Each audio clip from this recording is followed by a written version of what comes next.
You can start the chanting.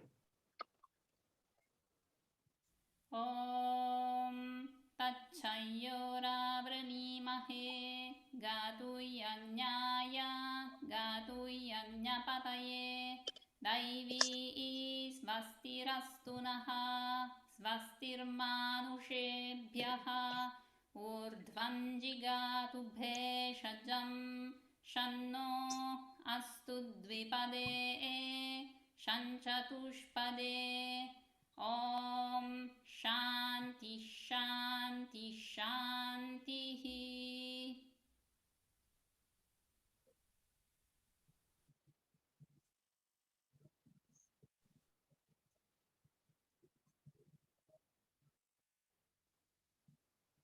Namaskar. The chanting of the Shanti mantra was by Antonella Valentiniti, a student of Shantala Sriramaya, who has learned chanting from Veda Pandit Sri Chalakere brothers from Bangalore. Swagatam, Suswagatam.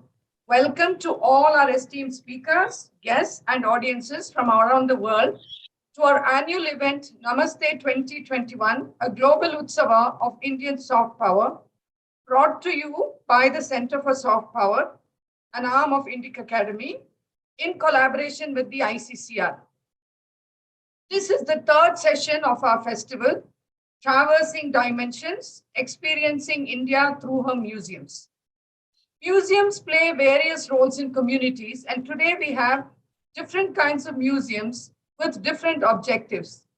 But I'm sure everyone will agree that museums are educative and help us understand a country and her culture.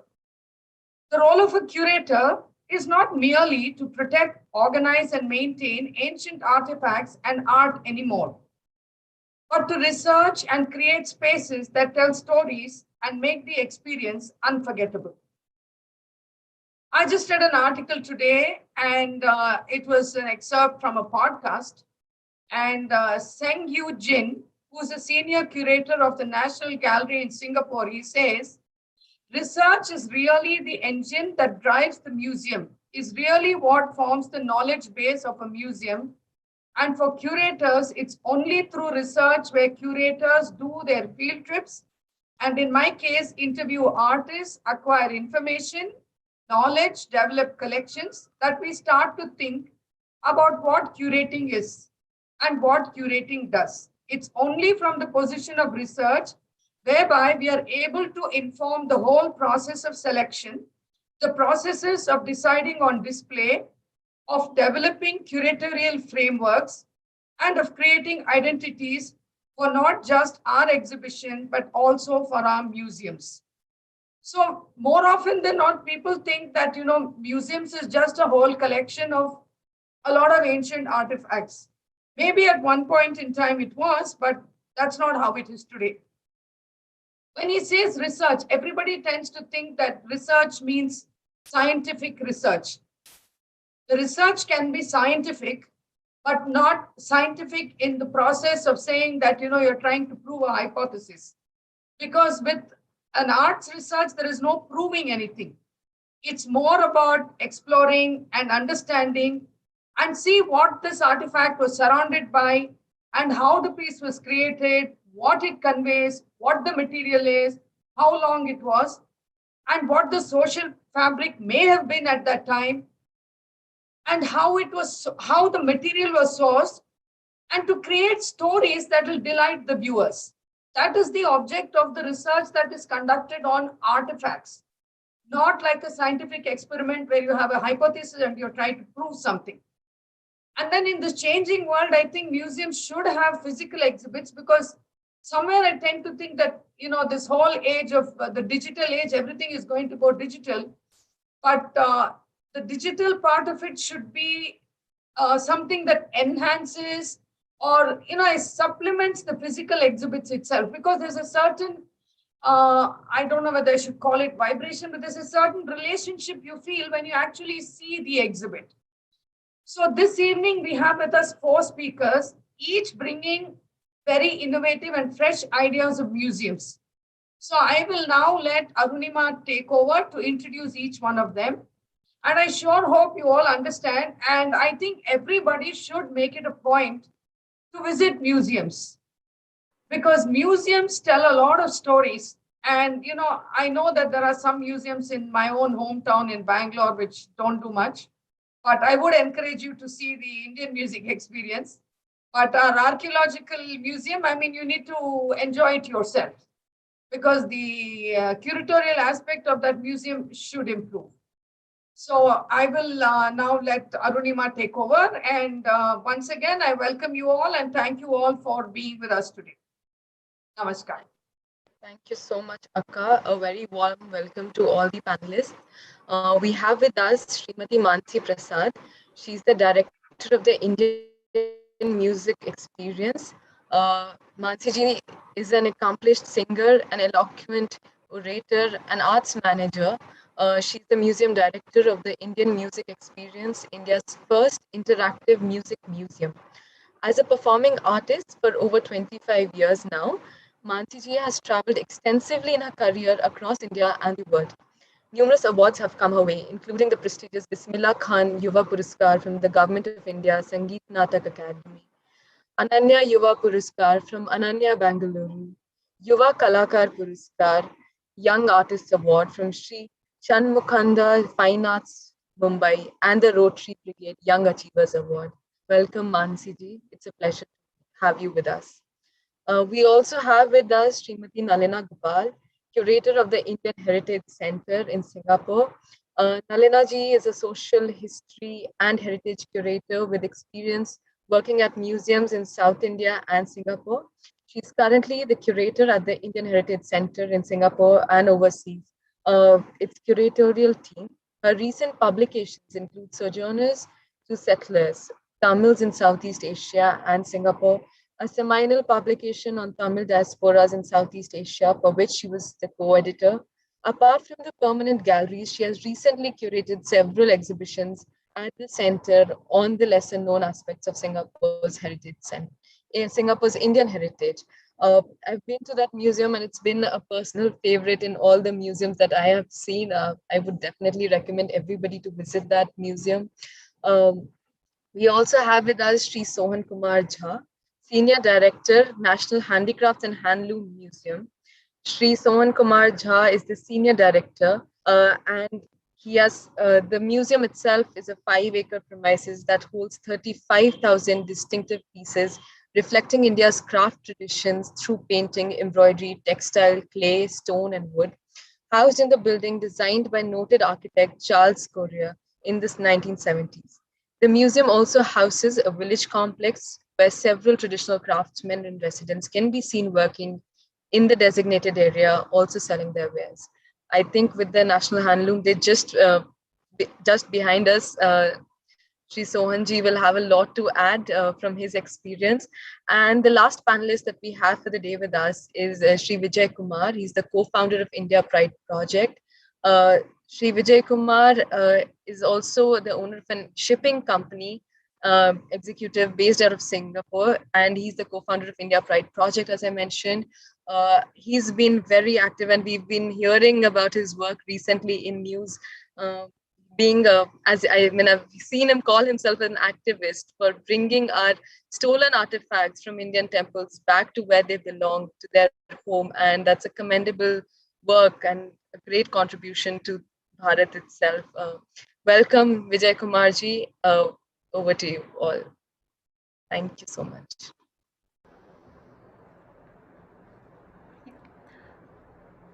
Thank you so much to Vijay Lakshmi ji, to Aparna ji and the entire team at the Center for Soft Power for having invited myself and the other wonderful panelists who I'm waiting to hear more about them and their work through the course of this discussion. And I'm really happy to be here as the museum director and representative of the Indian Music Experience Museum, which is India's first and only interactive music museum. So as we go through this discussion, I think each of us on this panel will first spend about 10 minutes talking about our work, our institution, and our approach to this idea of museums and how it plays such an important role in preserving and propagating our cultural traditions. And following that, of course, we would love to take some Q&A if there are any questions from the audience, and we will also, of course, have a discussion amongst ourselves as to this very pertinent issue about the changing role and the ever relevant role of museums in our society. I will begin by introducing the IME, the Indian Music Experience Museum, through a short presentation, which I will share now. So you see a picture of the Indian Music Experience Museum, which is India's first and only interactive music museum. It's located in JP Nagar in South Bengaluru, and it is a non-profit initiative of the Indian Music Experience Trust. And our main supporter is the Brigade Group, our founder being Mr. M.R. Jaishankar, the chairperson of the Brigade Group. So the IME is India's only interactive music museum. The vision of the museum is really to introduce everybody, but especially young people, to the diversity of Indian music from the traditional to the contemporary. Let's just see a short film of what the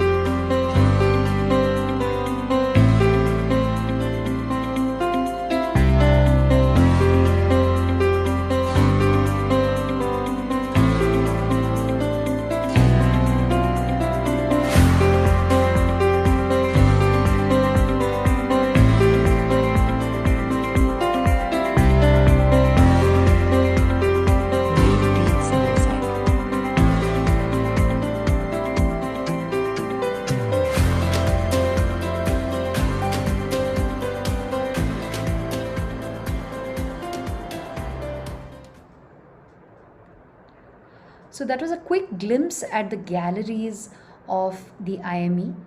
And physically, the IME has 3 parts to the museum. The first are what we saw in the video, interactive multimedia exhibit galleries, which through storyboards, photographs, artifacts, audiovisual kiosks, and computer installations take the visitor on an immersive journey through the experience of the history and diversity of Indian music that we have in the country. A point to note with our museum is that people often wonder what are the artifacts in a music museum, because music is intangible. That's where the beauty and the challenge of putting together this museum lay, because of course, while there are tangible artifacts like musical instruments that you would see here, so we have a collection of over 100 musical instruments from the length and breadth of the country. We of course have artifacts related to recording like gramophone, phonograph, radios, LPs, EPs, 78 RPM records. So there is the physical aspect of music.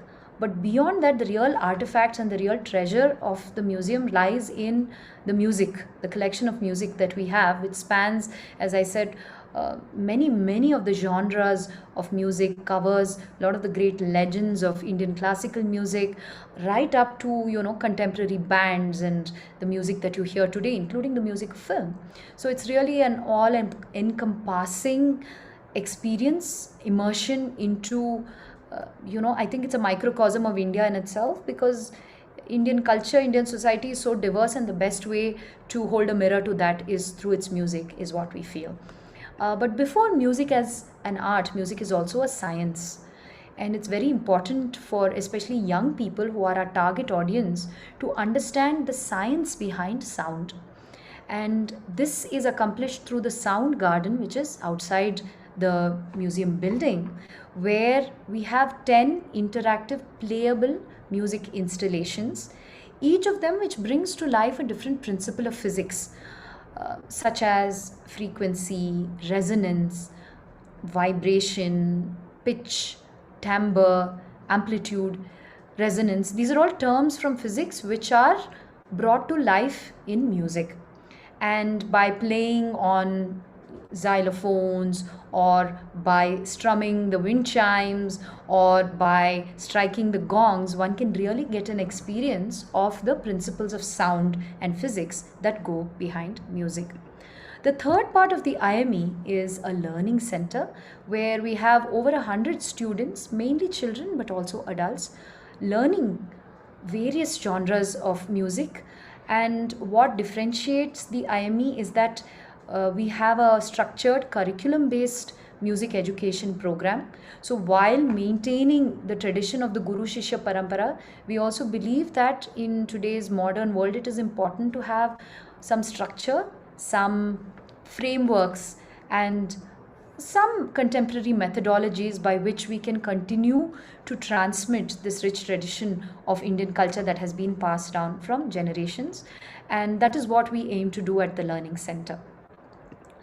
The IME opened its doors to the public in 2018, end of 2018, and we actually had our formal grand launch in 2019. So the museum has been in existence for just about 2 years, out of which, one of them was, of course, has been spent in the pandemic, which seems to continue. So it's been interesting for us as a museum to have to continue to impact society and our community without necessarily depending solely on the physical space.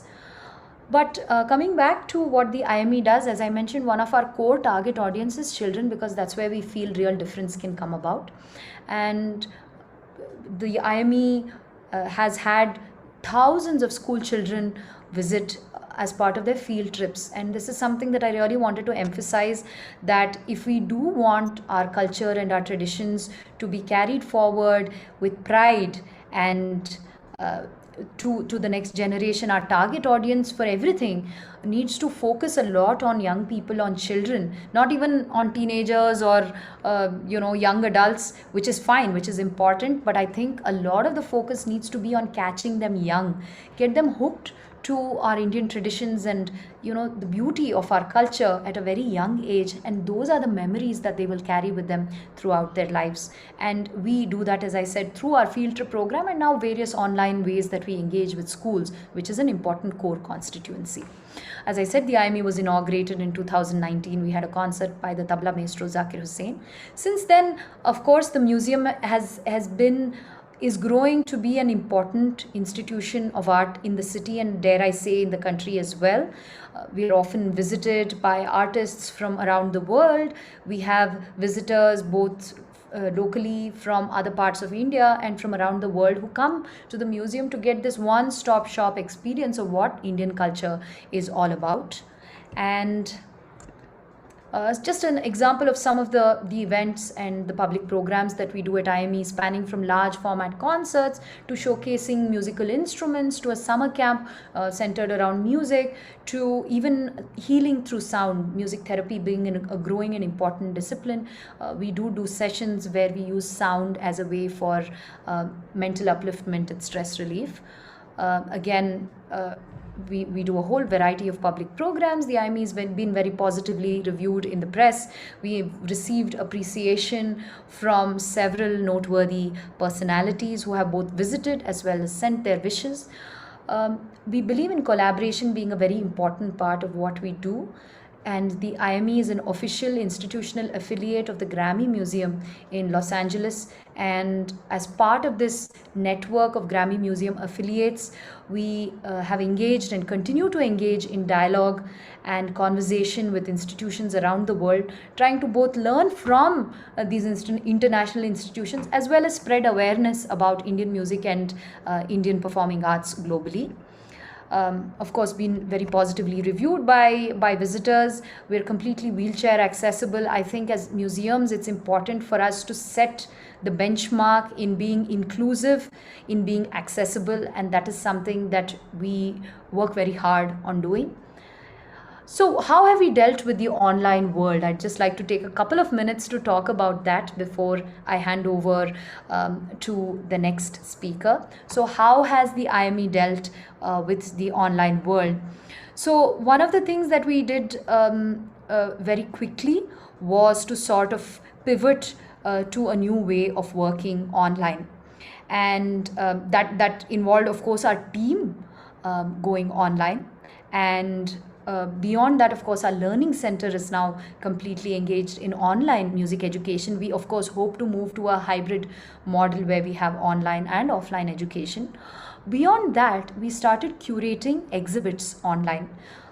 So we have right now 3 exhibits up on the Google Art and Culture platform, where we showcase our artifacts and tell stories about the artifacts that we have at the museum in an interactive online format.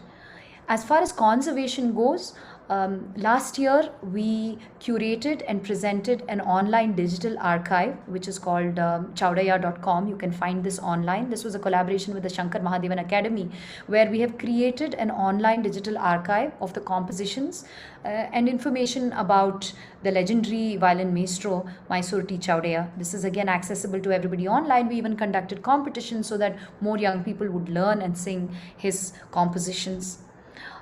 So these are various new ways that we are trying to engage with our audiences online as well.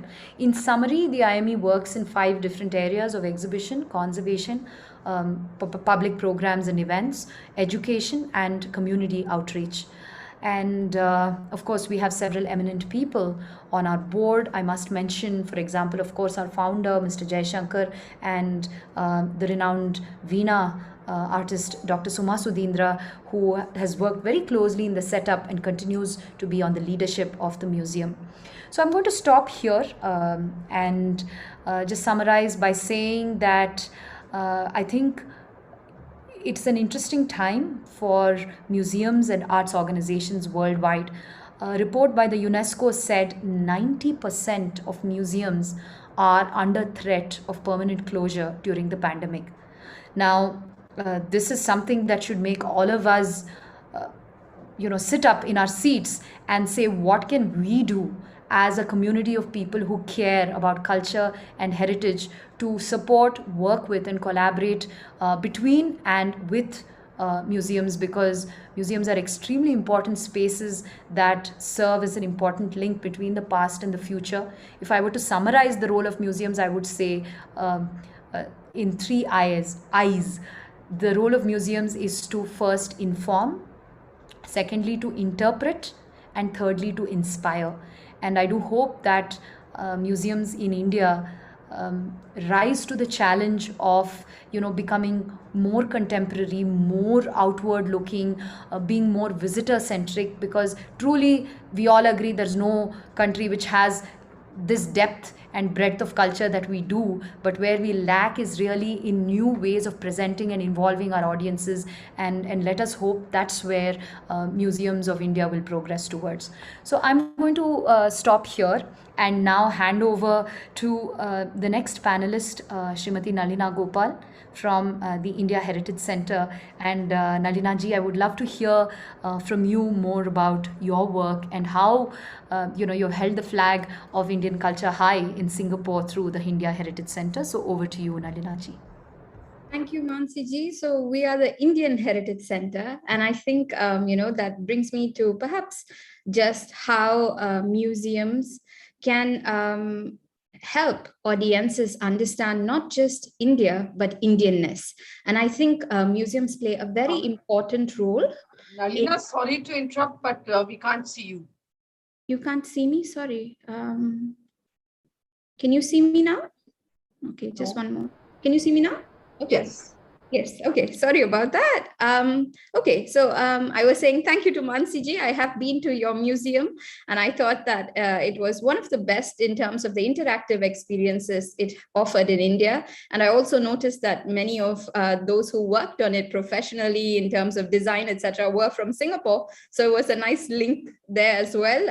I think, as museum professionals, there's a lot that we can learn from each other. So it was quite heartening to see that there was that connection as well.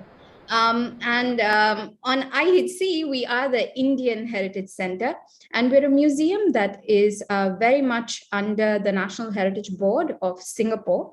So it's a museum that is dedicated to the telling of Singapore's Indian experience, really privileging the narrative of the diasporic community, one that is very seldom told. Because in most museums around the world, it is the idea of the source community and the source culture that is privileged. Firstly, let me begin by thanking Vijay Lakshmi ji for inviting me to this webinar. And I have but few minutes, and I'm hoping to give you a glimpse of how our experience of India's culture and history through its museums has been a useful reference point for us in setting up this museum on diasporic Indians here in Singapore. But firstly, I think I should, maybe qualify what museums mean to me, both personally and professionally. And I think, as Vijay Lakshmi ji mentioned earlier, I think the potential for museums to be spaces that tell stories is immense, even more so in this day and age where stories could easily move from the physical to the digital platform and capture the imagination of our audiences. And therefore, I think as a museum, we are one that tells the story or the stories, because there isn't just one story in history. We tell the stories of Singapore's diverse Indian communities. And we really see the museum as an interpretative space, one that plays a very important role in creating a moment of connection as well as nostalgia, because many of the experiences that we are talking about are lived experiences that are within the memory of the community. They're not necessarily all ancient, and therefore we do hope to trigger some nostalgia to create a moment of connection. For the museum, of course, the curator is someone that shapes, the narrative of the museum, but also in the traditional sense, you see the curator as a keeper. So I think when you look at India's museums, several of the curators there might still be in that role of a keeper. And I think, there's immense potential to shift from there for them to become storytellers. And I think that's a shift that we've observed at our own museums, because we see ourselves really as storytellers, as those who bring the narratives that have remained in the sidelines, that have remained undiscovered, to the forefront. And really, it's not just India that we are, platforming at our museum, but really Indianness, because this is as abstract an idea as India is to many people. And I think, we play a very important role in helping people understand Indianness to displace any ignorance there might be in a multicultural setting. Museums really have immense potential to generate a sense of identity and alleviate ignorance, as I was saying. And they also have immense potential to act as accessible intermediaries between academics and enthusiasts or laymen to showcase art, history, and research in an easily palatable manner. I'm going to give you one example. So in 2019 at the Indian Heritage Center, we launched an exhibition called From the Coromandel Coast to the Straits, Revisiting Our Tamil Heritage. Now, this was an exhibition that was launched in the year that Singapore was observing its bicentennial anniversary since the founding of modern Singapore in 1819. And, most often what was assumed was that Singapore's Tamil community is one, and Tamil connections only date as far back as the 19th century. But we did sort of work with academics and researchers and brought to light information to the general public, what had thus far only remained in the academic realm, the idea that Singapore's Tamil connections do go as far back as the Chola era, and really that there were connections for old Singapura with Tamil country even back then.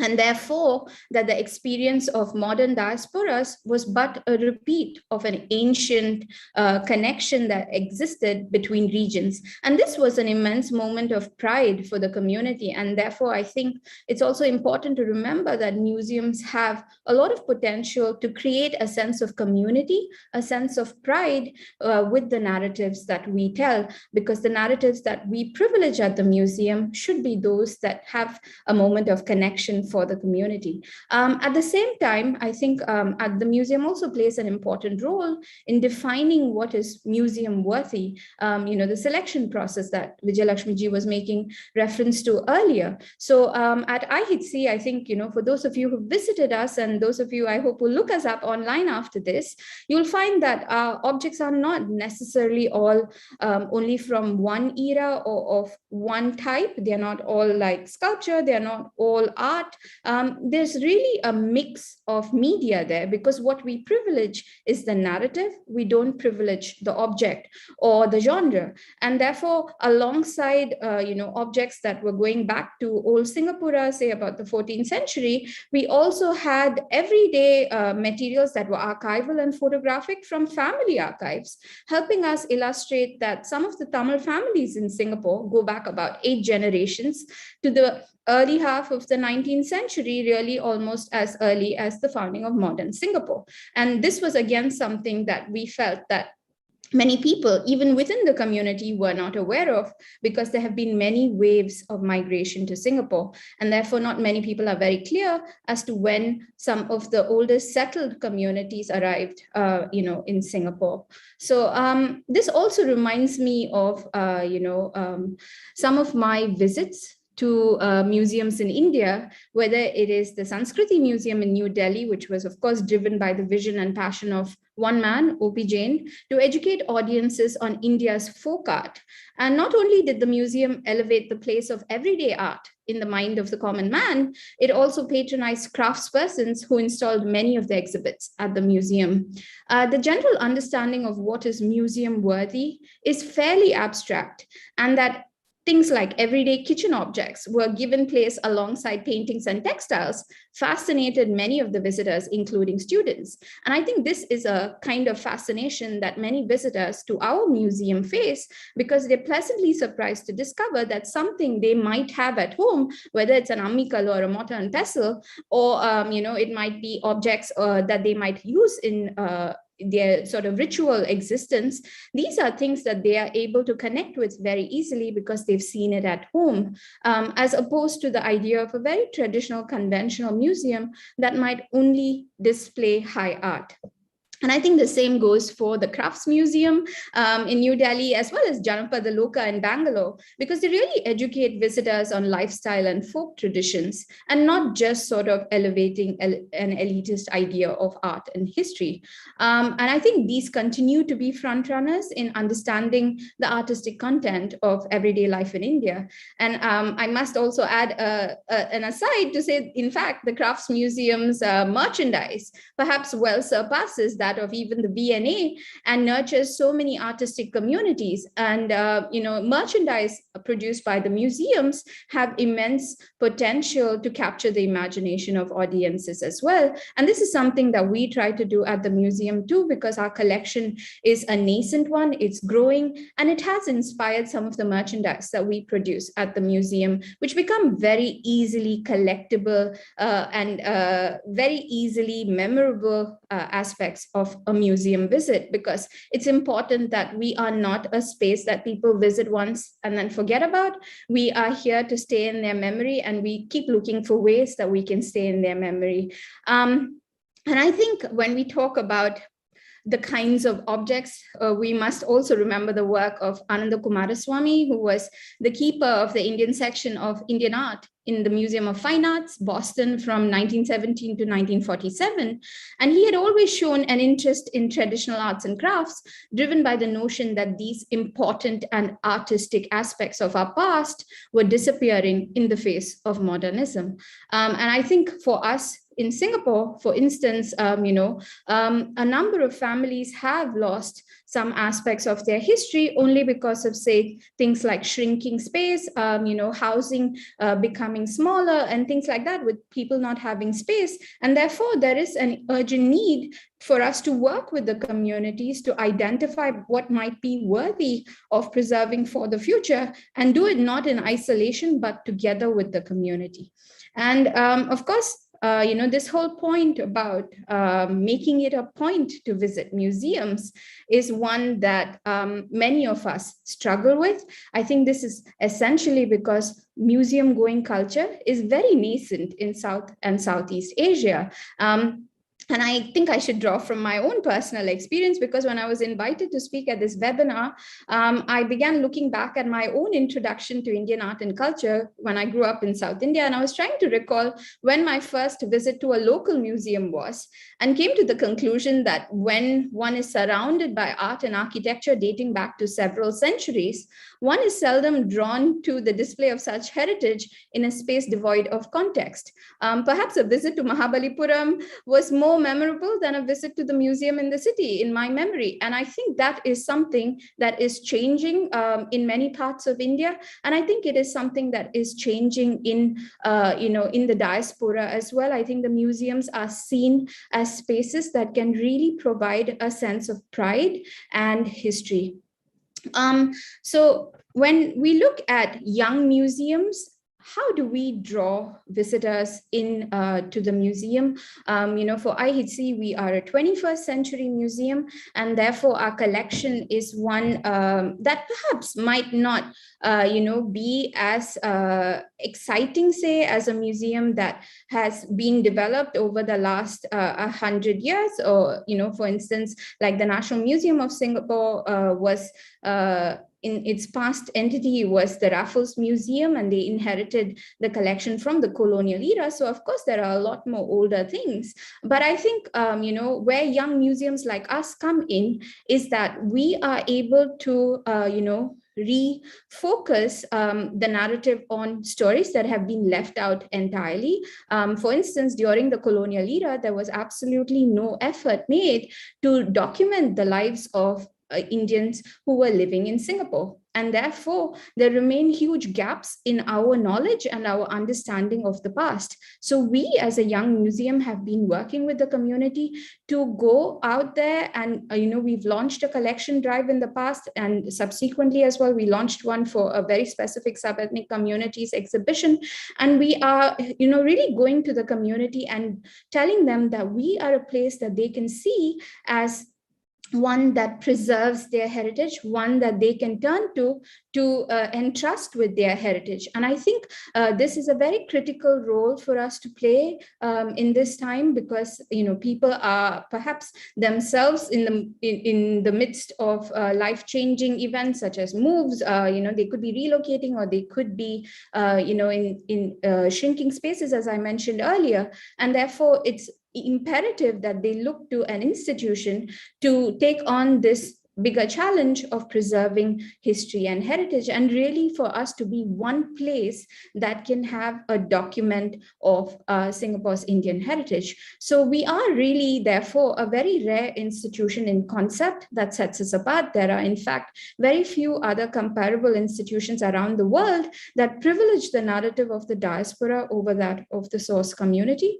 We also have very active digital installations at the museum, and therefore we make it quite an important point for us to connect with younger demographics as well, because otherwise we could easily be a museum that only appeals to an older demographic because of the nature of the content. But we are really a place that has incorporated, say, the mobile culture. We introduce augmented reality for our permanent exhibition to see how we can capture the imagination of younger audiences and make sure that the narrative was future-proofed, not just for people of a certain age, but really for younger audiences as well. And for us to keep investing time and effort into seeing how the digital medium can be one where we were more agile as opposed to our physical displays, because agility is very important for museums. If not, we can become very staid white elephants.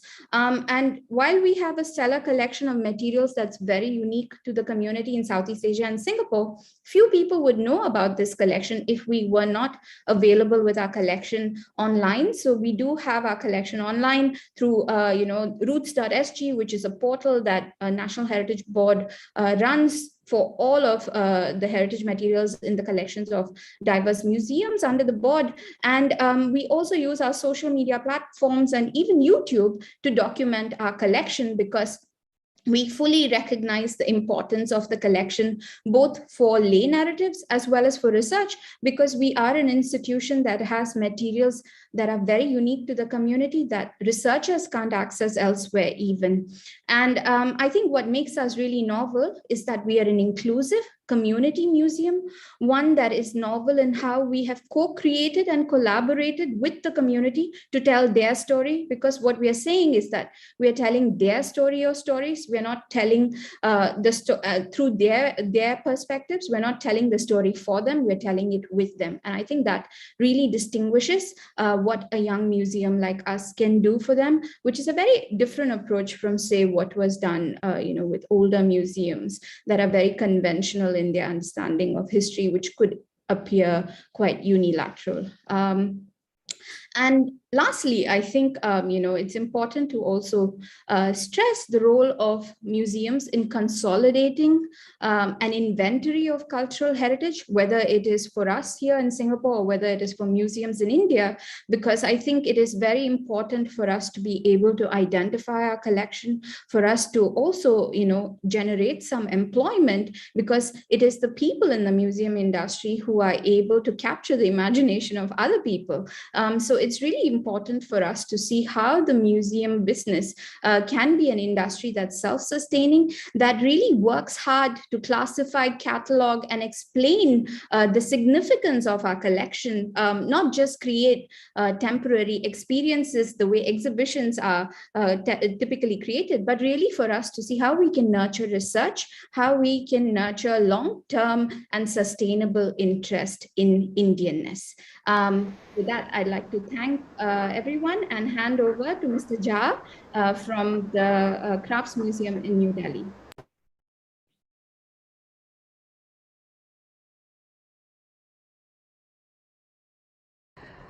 Could I request Mr. Jha to please unmute himself and switch on his camera? Yes.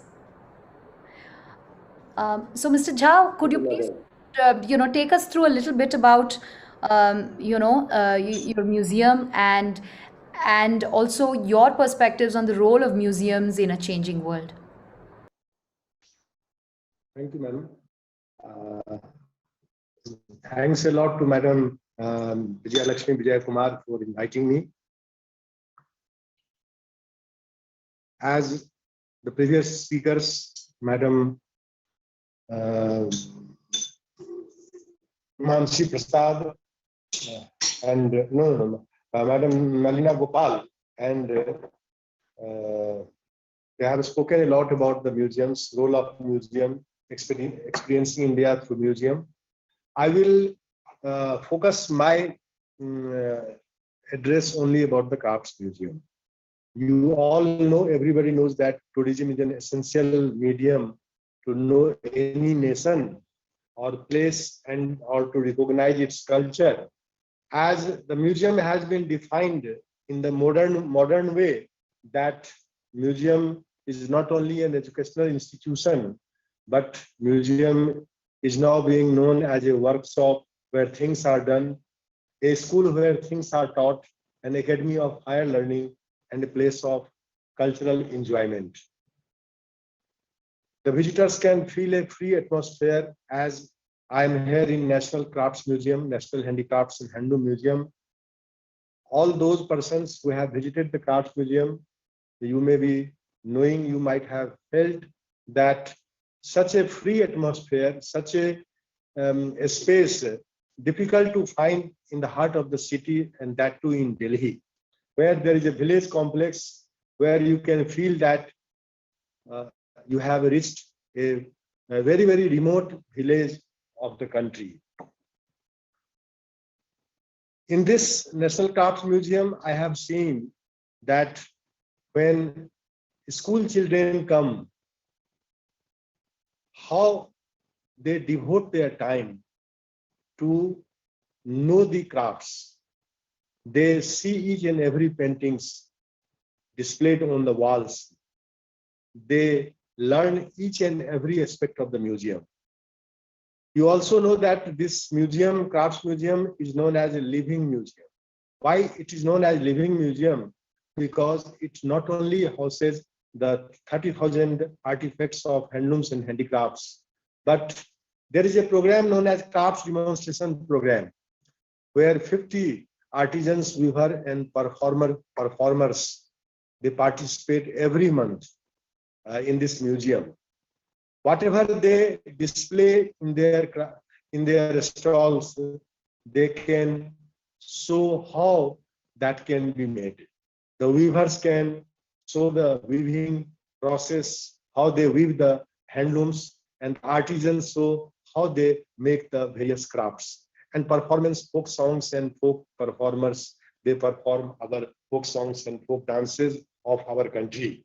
So because of that reason, whatever you see in the museum, in the galleries, there are 5 galleries in our museum: folk and tribal art gallery, textile gallery, cultic arts gallery, and courtyards gallery. In these galleries, the various different aspects of handlooms and handicrafts have been shown.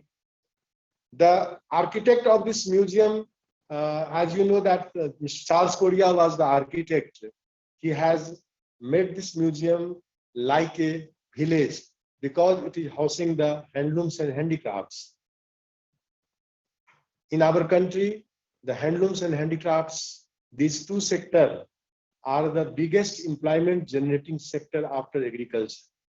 43 lakhs people are employed in handlooms and 35 lakhs people are employed in handicrafts. So you can imagine the employment generating capacity of handloom and handicraft sector in our country. Why in city the architect has made this museum looking like a village? Because the majority of the artisans and weavers, they are in villages. They live in the rural area, and there they make their crafts, they make their weaves. You see, if you see the definition of handicrafts, Supreme Court has given a very good definition of the handicrafts, that handicraft is nothing but an artifact made prominently by hand. It doesn't matter if some machinery is also used in the process. It must be graded with visual appeal in the nature of ornamentation or inlay work or some similar work, lending it an element of artistic improvement.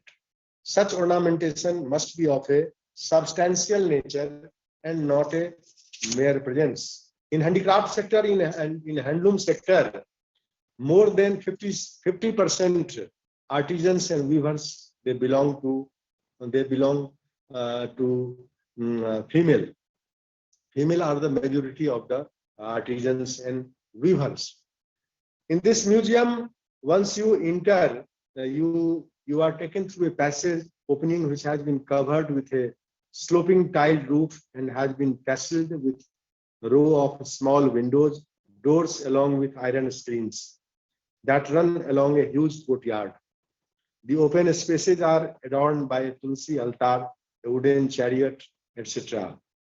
Inside, a series of permanent galleries display a multitude of objects, ritual as well as everyday objects, toys, puppets, masks, jewelry in a variety of media: wood, stone, metal, terracotta, paper mache, cloth. Set up like a traditional village, this captivating, rambling museum aims to preserve the traditional crafts of India, from handloom weaving to Mithila wall painting. Highlights include an enormous carved temple rath, a mock-up of Gujarati Haveli, and a shrine made from giant terracotta figures. Craftsmen sitting under the huts made of mud and haystack, showcasing their skills and artwork, which are both for display and sale, characterize the very essence of a village life. Now, even this craft museum, because of the pandemic, definitely visitors have reduced. Now, again, on Sunday and on Saturdays and Sunday, more than 200 visitors are coming to the museum, but on other days, number of visitors have become less. So we are also putting the entire museum developing an entire museum into a virtual museum as well. If we come to this museum, the interest of the people becomes maximum when they visit our crafts demonstration area, where they can interact with the artisans and weavers, where they can learn the various aspects of handlooms and handicrafts, which are known as our intangible cultural heritage of the country. Even our craft museum Varanasi, where the home of Varanasi sari and some beautiful handicrafts, the number of visitors are very high, because that museum is hardly 2 years ago we have set up that museum in the Varanasi. So that is the main topic of the museum. This session is experiencing India through museum. So our cultural heritage of handicrafts and handlooms can be seen in both this museum, in Delhi Museum as well as in Varanasi Museum.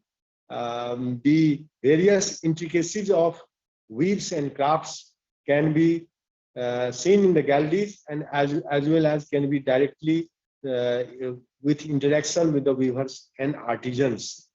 The education part has become much more significant because of the world going through the climatic changes.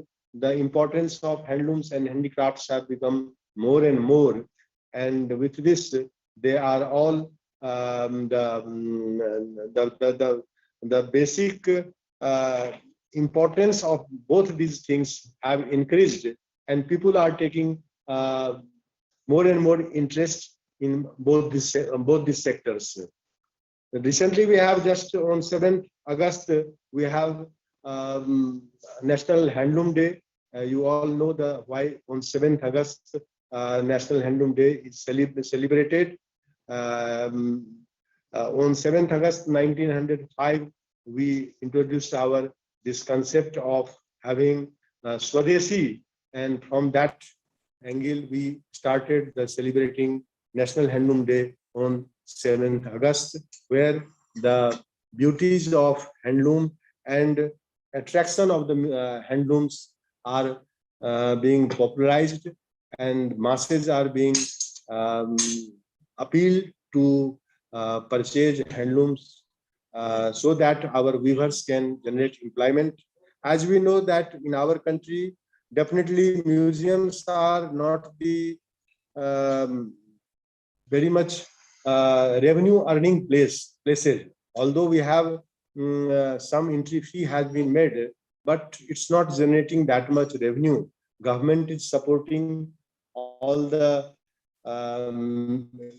major museums of country. If we have to become self-sufficient or self-financing all the museums has to undergo a lot of change, more interactive, more entertaining, then only the museums of our country can survive. But so far as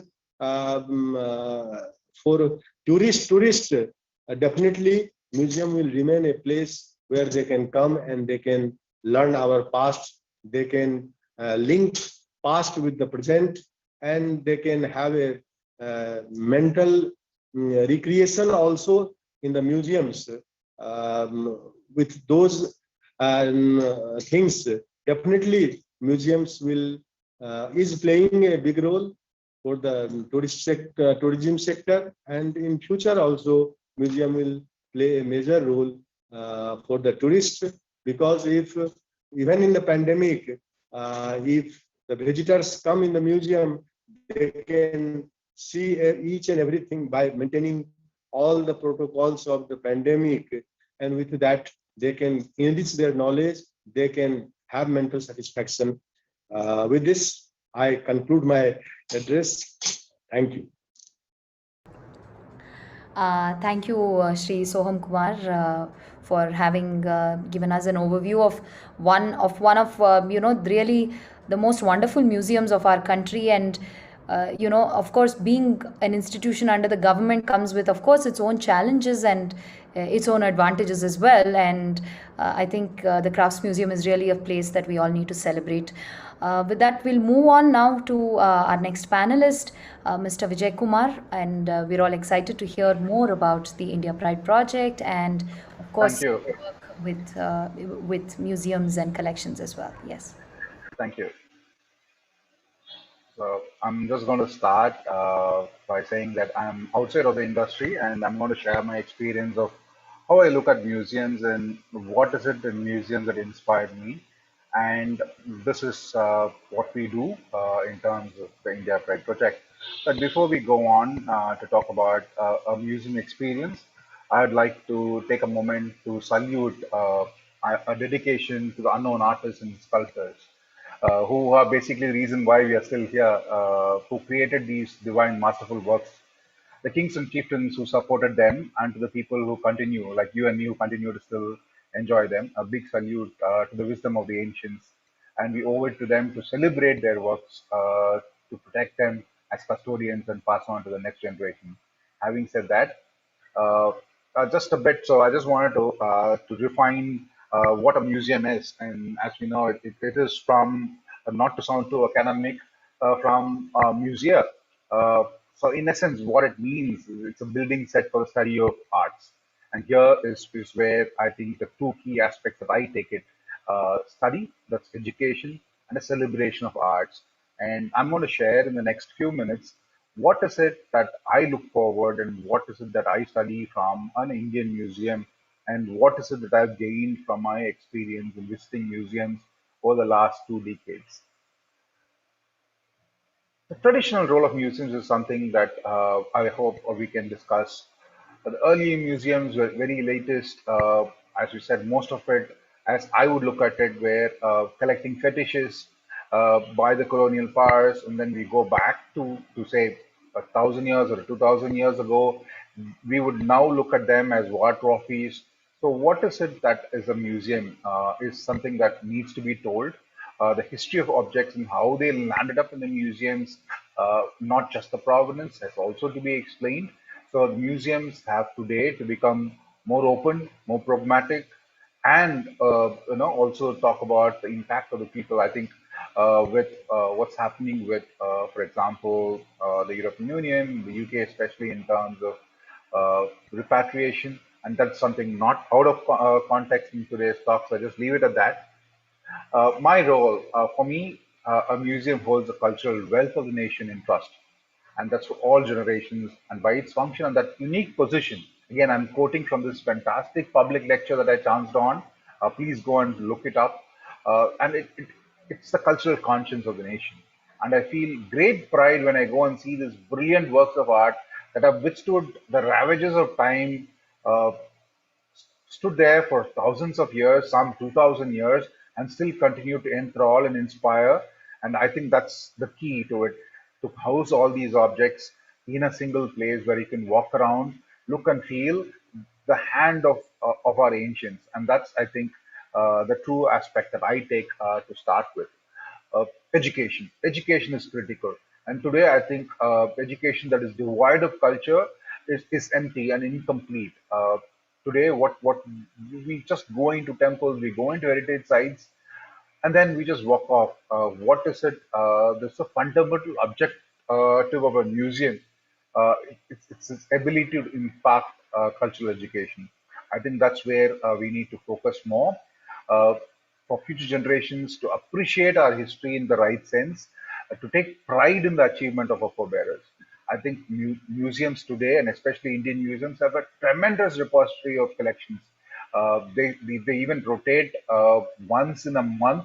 I think some of these museums have collections that can display for decades together.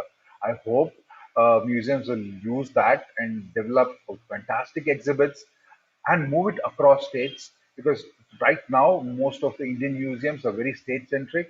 And even the curators' knowledge is limited to their region. I feel that that is definitely a need, not just within India, outside of India, for a healthy system of art exhibits on long term loans and traveling exhibitions, which of course we can talk later in the panel. Education. I come back. I think a lot of the panelists have talked about education, targeting them young. I'm just not going to go into the form. Of course, I wanted to pull predominantly Chola bronzes because they are my personal favorite and they are from my state, and I would call them Tirumenis or bodies of God.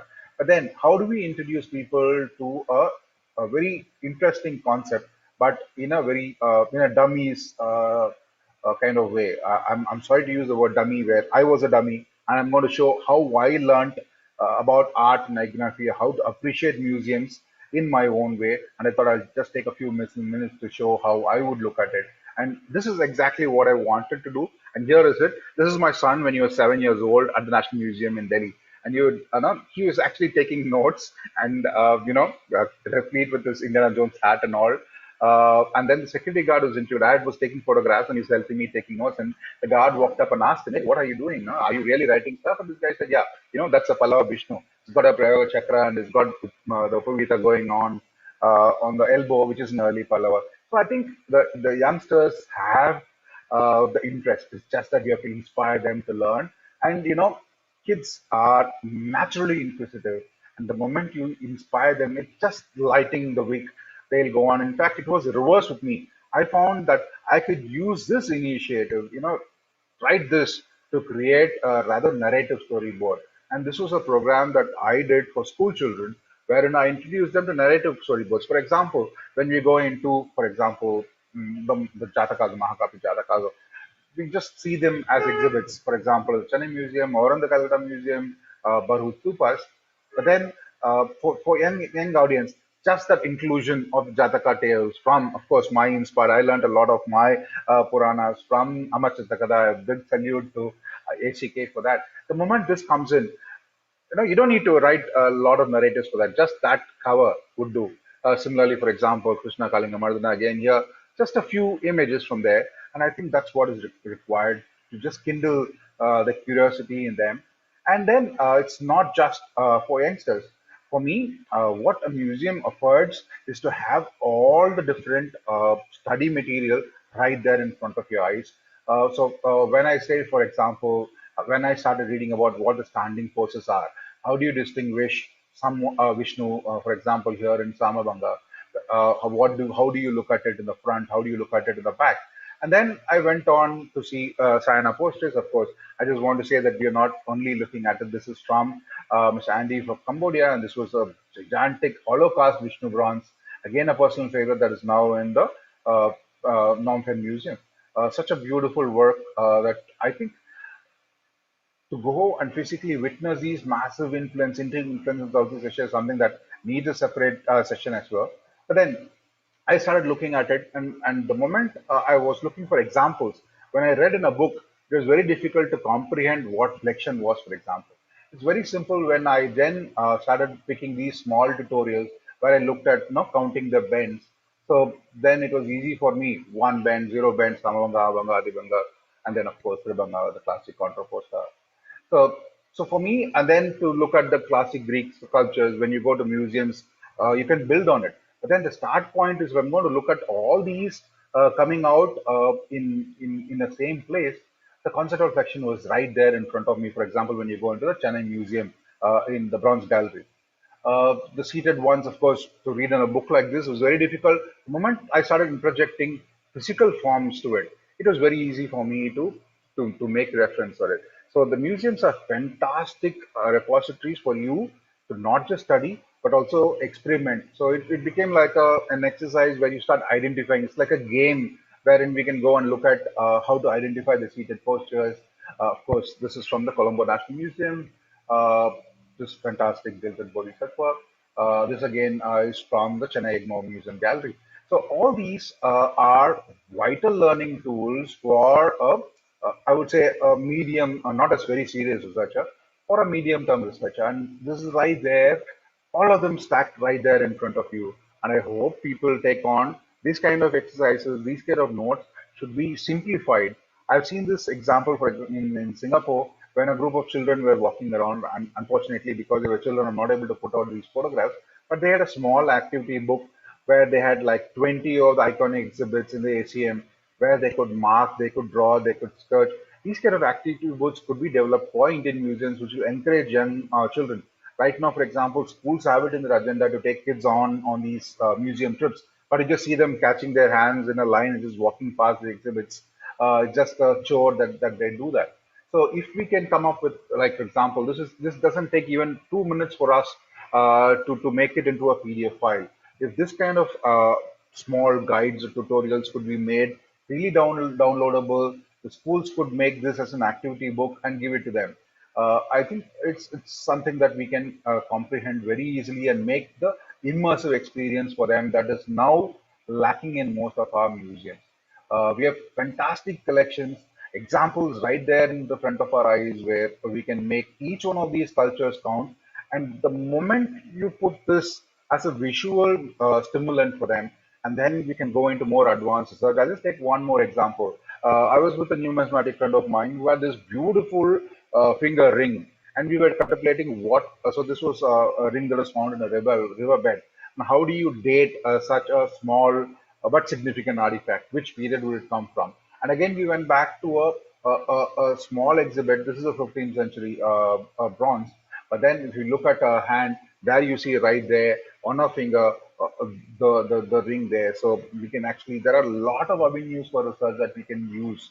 All these can bring back pride in art appreciation. But then I'd like to go into the final step to say that no museum can really create the sanctum experience of.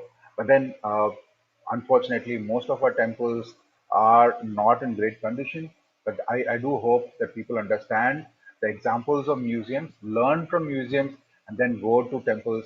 I wanted to just show my personal favorite, the Brihadishwar temple, and the complexity involved by the creators.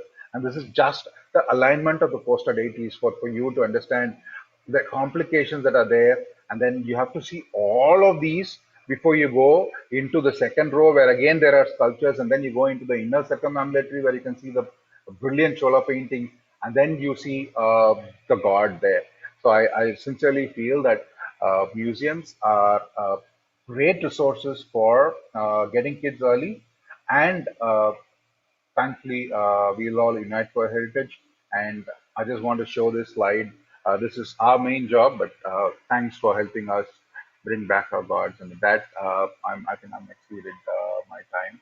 I'll close my session. Thank you. Thank you to Mr. Vijay Kumar for very interesting and unique way of looking at museums and their collections, and ways that we can bring it to life for those who might want to know more but may not know how to start. So I'd request all the panelists to please switch on their videos and go on unmute, because I thought we could just sort of engage in a bit of conversation. I think a lot has been covered, both in terms of the role of museums, and how they can become spaces that really celebrate and engage with communities and cultures. So I wanted to touch on 5 aspects, and maybe we can all quickly get a few thoughts and perspectives in. Clearly, of course, this is a huge subject area, and one that we can talk about for a long time. But I thought we could just look at 5 different areas and just get everybody's thoughts in on each of these. And the first is, of course, something that's core to museums, which is sort of curation and collection. And I go back to what Nalina was saying about what is museum worthy. So I just wanted to get everybody's perspective in as to, curation, which is a core function of what museums do, and what are some of your approaches to how you have built your collections, your exhibits, your stories, across time. And coming to the IME, I think we've had a sort of very organic process when it comes to collections, as opposed to most museums which start off with a collection and then build a story around it. The IME started very differently, and I think that has been perhaps something that worked in our advantage, which is that we started off, when we set up that museum, saying, what is the story that we want to tell? What are those key learning objectives that we want people to take away in this 1 hour or 1.5 hour museum experience that they will have? And then going from there, going from the top-down approach of then getting into granular details of saying, okay, for example, if we want to tell a story about how, when music progressed from being a purely listening experience to being something which is listened to and seen, how did a musician's appearance becomes so important. We said, the best example of this, if we could get, Daler Mehendi's jacket to symbolize how music went from being something that was purely heard to something that was seen. So we went about building our collection purely from the perspective of what would tell the story the best. Of course, as time has progressed, we have also, collected based on opportunity. For example, if there's an artist whose family is perhaps interested in partnering with the museum. For example, last year was Pandit Ravi Shankar's centennial, an iconic global figure who changed the way that Indian music was perceived all over the world. And we worked very closely with his family to create this temporary exhibition about his life. And now his instruments and his costumes, some of them have been donated to the museum's permanent collection. Sometimes an exhibition stems out of just brainstorming and listening to young people. For example, we know that a lot of young people are confronted with and concerned with questions about sustainability and the environment. And we said, how as a music museum can we respond to that? So our next exhibition is actually called Bird Song. And it aims to raise awareness about the delicate ecological balance, about noise pollution and the effect that it's having on us in the cities. And it's a problem that we faced at the IME because we are bang on a main road with noise pollution for a music museum. So how do we as a museum respond to that? And so our next exhibition is really not so much driven by collection, but about telling a story about birds, about their music, how it's influenced us as humans and the music that we create, and how in turns we have a responsibility to birds and to the ecology. So these are just a few of our perspectives on curation and collection. And I wanted to hear from the others in turn as to how you think museums should approach curation, exhibition, and collection. Nalina, would you like to respond to that? Sure. So in some ways, I think at IHC, our start was quite similar to what you were doing at IME. We knew the narrative that we wanted to tell, but this narrative was not entirely only developed by us. We were consulting the community. We spoke to over 56 organizations that were representing diverse aspects of life, associational life for Indians in Singapore. And we made a tremendous effort to reach out to both individual as well as organizational representatives to make sure that the narrative was representative, right? And once we had that narrative, we reached out back to these networks to say, hey, we acknowledge that we are the baby in the house and you are the custodians of Singapore's Indian heritage. Help us, understand who has what. And we really went knocking on the doors. I mean, there were times when we picked out the names of descendants because they retained the last name and things like that out of the yellow pages. And we were cold calling people because we knew that there were descendants here for early pioneers, many of whose stories had just become a one-liner or something like that. There wasn't anything visual. And I think we're quite mindful of the fact that for a history that is quite complex and layered, there have been very few visual materials. And I think our focus has been to see how we can enhance this idea of visual materials about Singapore's Indian community. And I think I'll just draw attention to one other aspect. There are many other aspects for how we curate our collection, but I think this is something that is quite important because it's important to acknowledge that while we have a narrative and we want to show things, there are going to be things we can never show. So there's also going to be the impact of loss, right? And loss is tremendous when a community has lived through major historical events like war, etc.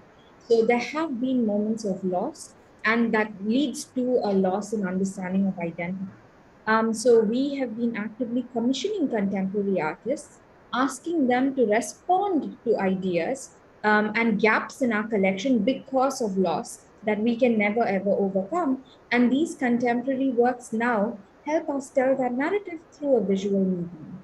And I think these are just two examples. I think some of the works that you can look up online for us would be Passage to Little India, where we work with a diasporic Indian artist, but not from Singapore, from Thailand. And he visited Singapore's Little India when we were working on an exhibition called Once Upon a Time in Little India to tell the story and document Singapore's Little India's history, the neighborhood that we're located in. And there were so few objects that had remained. So he created a huge billboard canvas of community portraits that brought together elements of the past and the present, because Little India is a living, thriving neighborhood. We didn't want to only cast it as something from history. We wanted to show it both in its past form and its present form. And his work was so popular because also the style was so realistic, a bit like cinema billboards that were painted in Thailand.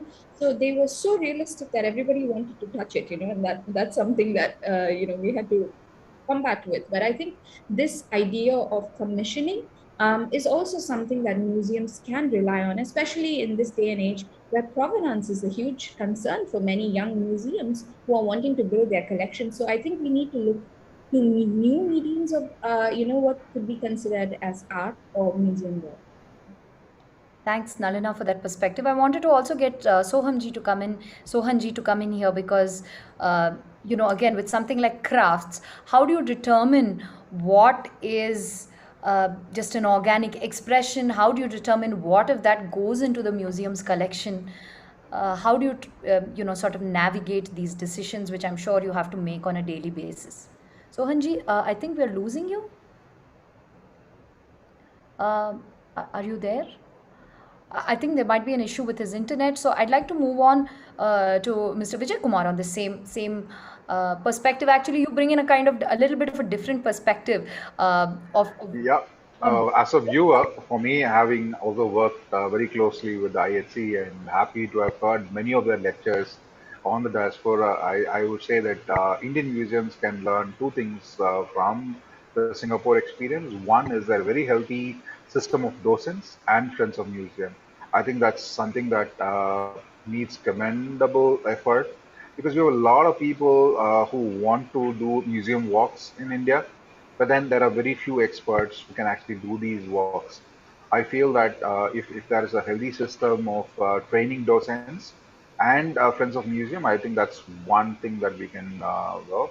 The second thing I would like to look at is, of course, how to make the museums profitable. And I think the museum shop is an excellent idea. Since Narina, you mentioned about Mahabalipuram, my pet peeve is whenever I go to Mahabalipuram, I cannot even buy a single replica of a Pallava art in any of those shops there. We have such brilliant works. There are brilliant craftsmen available who can actually make very good replicas for sale in our museums. Of course, the National Museum does sell a few, but I do feel that we should. I'm not saying monetize our collection, but at least memorabilia has to. You can take back a piece of something that is a memory of your visit to the museum. Apart from that, I would say that the multimedia experience that Singapore offers, not just Singapore, of course, most world museums today offer, could also do with a little bit of live pushing of craftsmen, because for one of the events in Singapore, they actually brought a craftsman, a painter to do that, which I find lacking in most Indian museums. For example, bronze casting is still a living tradition in Sangyamalai. Stone sculpting is still a living tradition. I believe that if we can bring an immersive experience give experience. I think Mr. Sohan is there. So I'll just end there and then we can take it on from there. Mr. Sure. Jha? Yeah. Sohanji, the question was regarding how do you determine, how do you grow your collection and determine what pieces of craft or handloom are sort of museum worthy or belong in your permanent collection? Is there any sort of curatorial standards that you follow? How do you assess this question of building or exhibition in your museum's case? Madam, to be frank, our collections are all old collections. We are not collecting. We are not acquiring the new. No new products are we are purchasing. But what is happening here, that the crafts demonstration program is a place where new things are coming, and museum is a place. Both are at the same place. In our galleries, in our stores, all the old collections are there, and same thing, new versions, the artisans and weavers are making. In today's context, now suppose in handloom, now the sale of saris are not that much. Now we have it is being diversified into stoles and different the new generation, whatever they want. So the niche product of handlooms are made for the new generations. not only saris. Similarly, in artifacts, if you come in handicrafts, no tourists may be returning back to the country without having some handicrafts of India, because India is famous for the handicrafts. Even if you might have seen that wherever Honorable Prime Minister is going, he is carrying some handicraft products. He is carrying some handloom products. We are not known for our scientific achievement. We are known for our culture, and the culture is mainly handloom and handicrafts. As I have told you that we are not collecting any new things, but we are showing the new things, new collections in our demonstration program. We are showing the new collections in our various exhibitions. Handloom and handicrafts exhibitions are not only in museum, but in all parts of the country. In each and every part of the country, in major cities, we are organizing exhibitions from our Office of Development Commissioner Handloom and Office of Development Commissioner Handicrafts, exhibitions of handlooms and handicrafts. That is the place to be shown to the tourists. Sure. So in a way, museums are not just spaces for preservation, but also become. Like I want to tell you that in the museum, when the visitors come, the tourists come, like I tell you, children, they get education. There are certain tourists, they only come for seeing, and once they see the, oh, in our country, such a beautiful saris were made, such a beautiful textiles were made, such a beautiful crafts were made. So all these things, so we cater to any and every visitors in the museum, because something attracts to somebody. There are so many things, everything do not attract to everybody, but something is an attraction point for some visitors. Certainly. So museums And are not just in today's context, yes. So museums are not just spaces for preservation, but they can also become spaces for creation of art, for education, and for experience as well. I want to move on to another question that confronts everybody in the museum world. One is, of course, how do we attract visitors, which is part of the question, which I think everybody from a mall to a museum, everybody has to answer that question. But one of the questions which is unique, I think, to museums is how do you attract repeat visitors? How do you build a relationship with your audience such that they come back again and again? Because the general feeling is, oh, I've seen it once, what's there to see again? So this is something that we at the IME, of course, confront time and time again, because Bangalore is not so-called a tourist city. We don't have a steady influx of tourists. We have to build relationships with the local community and the people of the city if we want the museum to be a thriving public space.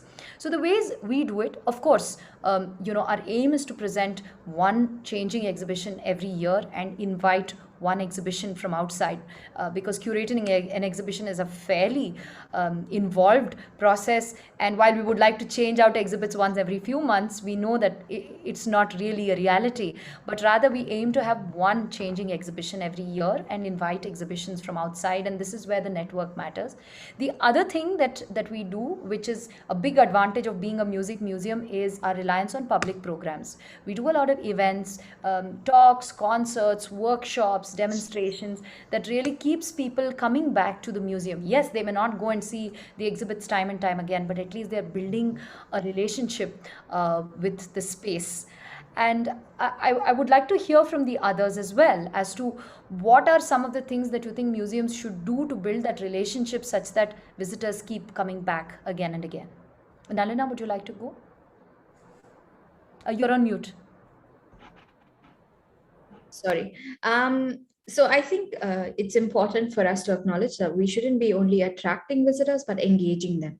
And I think once we've engaged visitors, either through our narrative or through our public programs or even through our publications and the quality and the standards that we stand for, I think we'll find that people come back for more. And like IME, we only produce one major special exhibition every year, but it is something that, either appeals to a pan-Indian demographic, or alternatively in the following year, it's about a sub-ethnic group that we're really working with to bring out their diverse narratives, right? So each time the hope is that we bring new audiences. We also collaborate sometimes with other museums. So for instance, the Singapore Art Museum helms the Singapore Biennale. So once in 2 years, our contemporary commissions will fall under their calendar. So we bring in audiences who would typically only go for contemporary art events, right? So I think it's about collaboration, about partnerships, and about really branding ourselves, because at the end of the day, I think, we have to look at ourselves as a business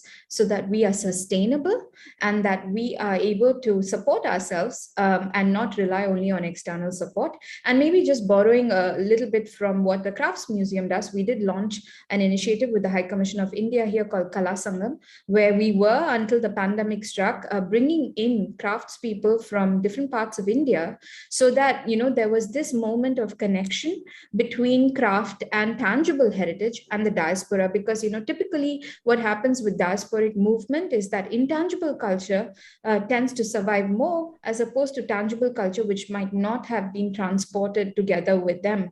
So, we were looking at this as a very unique opportunity for people to be reconnected with an aspect of their heritage that might be lost. This was bringing in a lot of interest, because one, they could see crafts that they hadn't seen before. They could also buy something from the craftsperson at the shop. And I think these were just small ways for us to do so. We have active programming that our programming team does. And, it brings in a lot of visitors, again, different demographics, youth or seniors, etc., depending on what the nature of the program is. And I think I would just end by saying what I was saying at the start. The key is to engage the visitor so that they feel a connection when they come in, and then they'll keep coming back. Yeah, absolutely. I think that's a very valid point. It's not just about people walking through, but building that connection. Sohanji, I wanted to get your perspective. Do you see a lot of repeat visitors at the Crafts Museum, or how do you encourage people to come back again and again? And there are 2-3 things by which we attract the repeat visitors. One thing is that every month our 50 craftspersons, 50 master craftspersons, they get changed. On the first day of the month, the entire new lot come. They are all new. They are all different. So every month they get a chance to see the new craftspersons, new weaves, new handicrafts, new performers from the different parts of the country. That's the one thing. And another thing is that they get interacted with them. Those who want to learn, those who are really interested to learn the basics of, suppose even painting, somebody wants Madhubani painting or bone painting or Parchit painting or Phad painting, without any fee, without any charge, they can learn from the craft persons, because we pay them TA and DA. We pay them TA for coming and going back to their houses. We give them free of cost residential accommodation, and for 30 days we give them dearness allowance. And whatever they sell, it is theirs. Whatever they earn, it is theirs. So that is the one aspect. Other aspect is that, like I tell you an example, whenever Savana Ajmi comes to Delhi, she straightway comes from airport to Crafts Museum. Once she found that one craftsman is not having good quality product. She immediately rushed to my room and she told me, "No, you immediately remove them. They are not genuine." Here there is a guarantee of genuine handicrafts and handloom, because in handloom you will get a copy, you will get a similar product at lesser price made on power loom. But in Crafts Museum, we give them a guarantee that only the genuine artisans and weavers are there. So genuinity is the hallmark for repeat visitors. That's wonderful. I think that's a great perspective. We're almost out of time, so I'm going to sort of end with, sort of one final, sort of everybody gets their thoughts in on really museums and community, right? Museums are nothing without the communities that they are in, and communities both support as well as benefit from the museums that exist within them. So finally, as I said, we are in the middle of a world that is changing, a world that is uncertain, and in some ways museums bring stability, solidity, and a sense of permanence to what is a very frighteningly fast changing world, not just because of the pandemic, because of technology, because of globalization, or the reverse of so much happening all the time in this world. So I would like to ask everybody to just get their final thoughts in on what do you think the role of museums are in this changing world. Nalina, would you like to go first? Yeah. I would say that it would be the power of inclusivity, really the power to change someone's ideas about Indianness. I'm talking with very specific reference to the topic of this webinar, really to get people to understand and move away from any, defining typecasting they might have in their mind. And I think the power to include everybody, present narratives that would appeal to the wide demographic rather than to niches, is really something that museums could do. And I think we try to do that. Yeah. Absolutely, thanks. Vijay Kumar, would you like to come in here and sort of summarize what do you think really the role of museums? I would still say that we should go for the kids, youngsters, so maybe a painting or a photography competition themed on heritage on the museum collections. Alternatively, I would also look at following, for example, the BM's History of the World in 100 Objects kind of podcast. Because right now, we have so much in our collections, in our museums, that it's very difficult to pick and choose. I believe that today, thanks to technology, it's practically free to create content, and activists like us would be happy to contribute content. So if museums would want high quality photography, high quality content, and podcasting, I think every museum in our country should have a top 20 of their collection vividly displayed, and then also work with the content creators in terms of puzzles, in terms of painting outline, something like an activity book that they can give to kids to encourage them to come into it. I think these are simple tools, and technology has leveled the playing field. Audio content is today practically nothing. Video content is even more easier. And I feel that if we can get all that going and make it inclusive, so that the people would like to come and contribute and be proud that, I won this contest, or I've given this clip or an audio clip that is played in this museum. That's what better way to advertise what you have. Thank you. Sure, absolutely. So again, the sense of inclusiveness and community that's coming in what you say. So Hanji, did you have any final thoughts on what you see, the role of your museum or museums in general in sort of traversing India's cultural dimensions? Definitely, madam. I am not a museum professional. I am basically a civil servant. After 20 years of service, I started liking handlooms, then landed in the handicrafts, and finally landed in this museum. Like a common person, I have generated interest in the museum, and that too of handloom and handicrafts. So I I always see the perspective of a common man as a community person, how to get linked with the museum, because I'm not at all a museum professional. And this pandemic has given a very good opportunity to all of us. Now it is very easy to exchange our ideas. It is very easy to exchange our views. Like I'm telling you that there is a craft exchange program of our ministry. We can exchange our craft persons. We send our craft persons to any country, wherever, either in museum or any other place in the world, if it is requested. And even if it is not requested in international exhibitions, we are sending the people. But this pandemic has given a good opportunity that in a craft museum, we are going for entire digitization of our all the collections, high resolution photography, putting the museum in on virtual field. So all these things, this pandemic has given opportunity, and we have to use technology more and more. Then only we can generate interest of the common people to visit the museum. Sure. Thank you so much. I think everybody has wonderful perspectives to share, and platforms like this give us a chance to learn from and contribute to the discourse on museums and their relevance in experiencing, as I said, India's cultural heritage in various dimensions and various ways. So I just wanted to say thank you to the panelists, and on behalf of the panelists, say thank you to Center for Soft Power and Vijay Lakshmi ji, Aparna ji, and all the others for having brought us together for this wonderful and enriching discussion for me personally.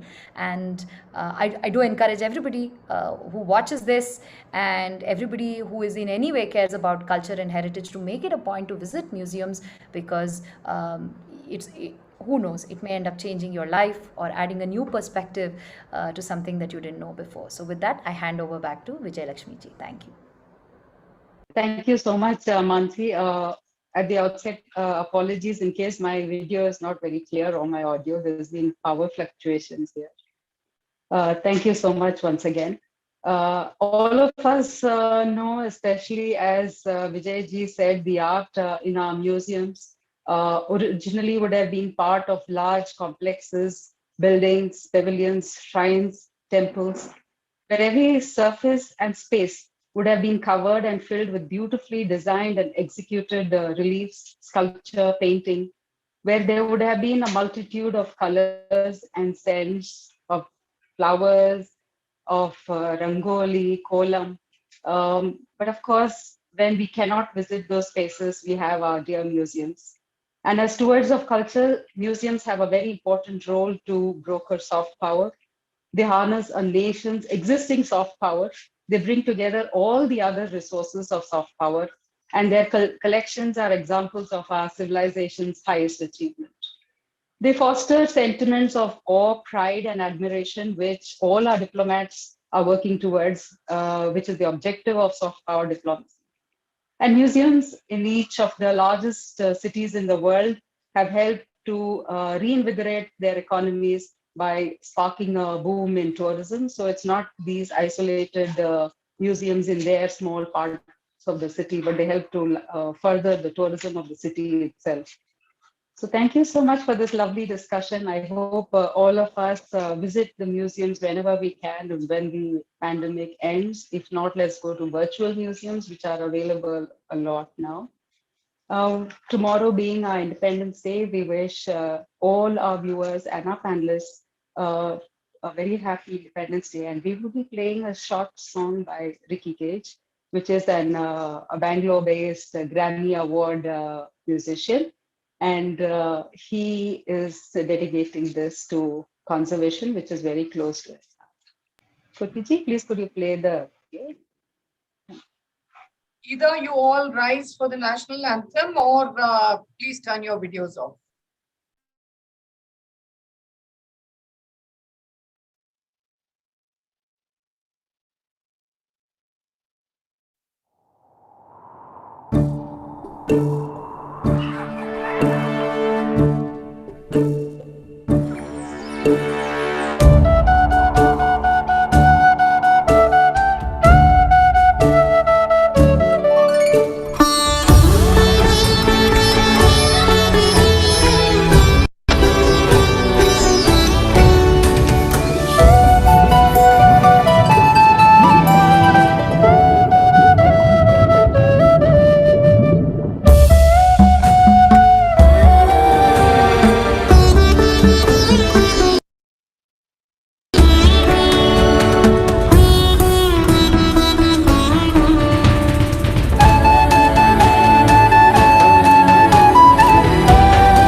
Thank you all once again, and we will end the meeting with your permission now.